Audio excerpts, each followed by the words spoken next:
Happy New Year, Virgo. It's 2016. I'm Dadhichi Toth from astrology.com.au. For those of you that are new, this is the monthly segment, a very brief overview of what's happening.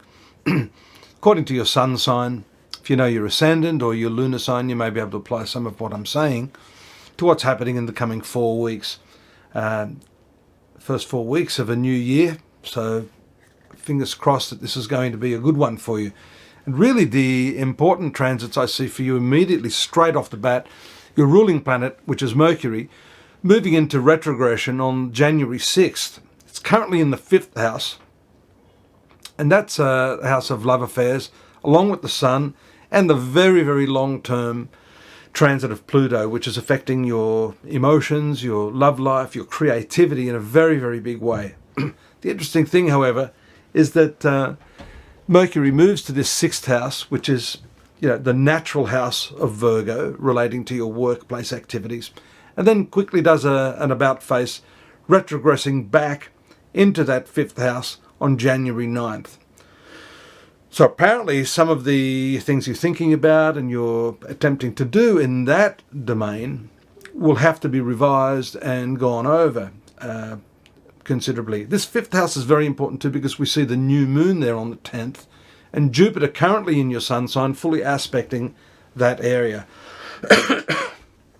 So we can safely say, Virgo, that this 5th house, which is the inner child in a way, apart from the fact that it rules any children you may have if you're a parent, is really, affecting this inner creative spiritual dimension of yourself.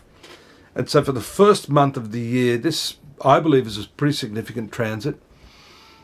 It shows your ability to compete, your desire to do something new, and to really creatively step up at this time. However, having your ruling planet moving in that retrogression shows this is not something you can just dive straight into gung-ho. You really, really have to take some time to approach what it is you want to do with some calm resolve and some reflection, because the retrogression of a planet shows that you may not in fact be in full possession of all the facts and the information that you need to make a proper decision.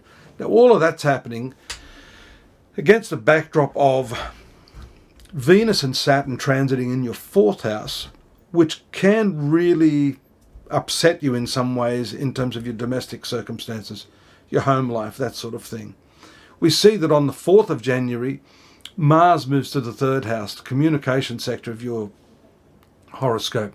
So you need to be very, very careful that this Venus-Saturn conjunction, which if I take a look now, excuse me, I just need to see when that's taking place fully leading up to the 9th of January. And that can really create some cool feelings, some separations, the sort of exiting of someone in the family, if you're a parent with grown-up children, maybe one of the kids moving home. There is indeed a connection between journeys and the 4th house.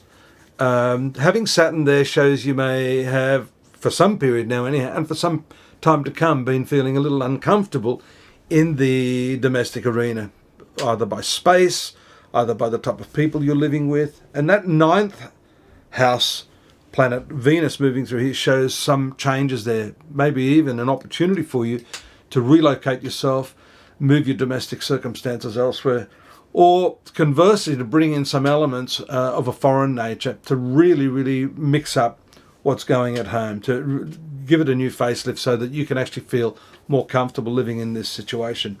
Be careful of Mars in the 3rd house. It is not a particularly favourable planet.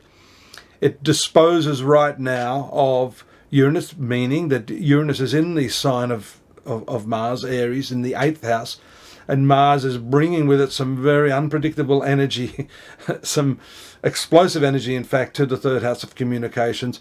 And we see that its function there throughout the coming month or so may not act in ways that benefits you or the people that you're living with.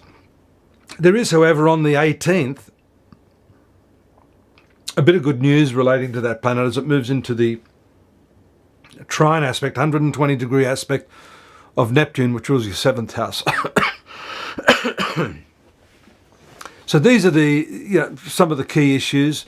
The other one is an interesting one that later in the month, we talked about the new moon being in this 5th house, the sign of Capricorn, indicating a resurgence of your creative self, turning over a new leaf, perhaps having something to do with any New Year's resolution that may be there.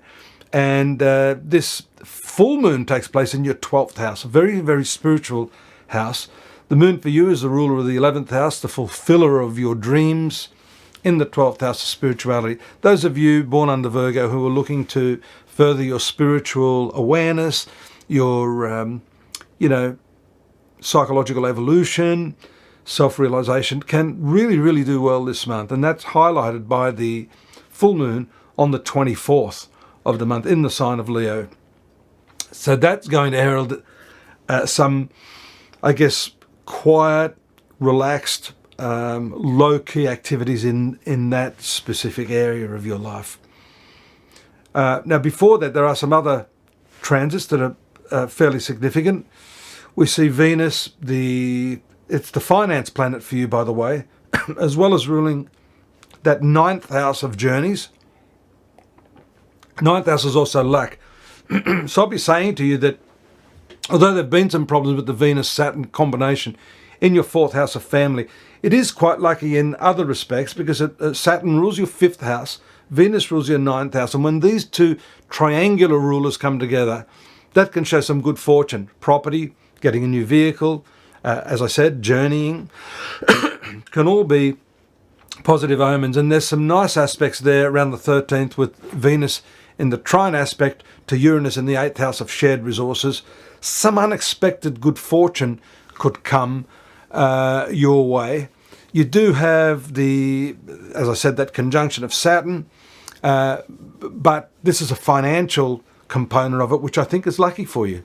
So I'm crossing my fingers for you that this will bring you some additional cash. Venus being the finance ruler has to do with Mercury too, which we said was moving backwards and forwards in that retrograde motion. Mercury is your career planet as well as your self-ruling planet.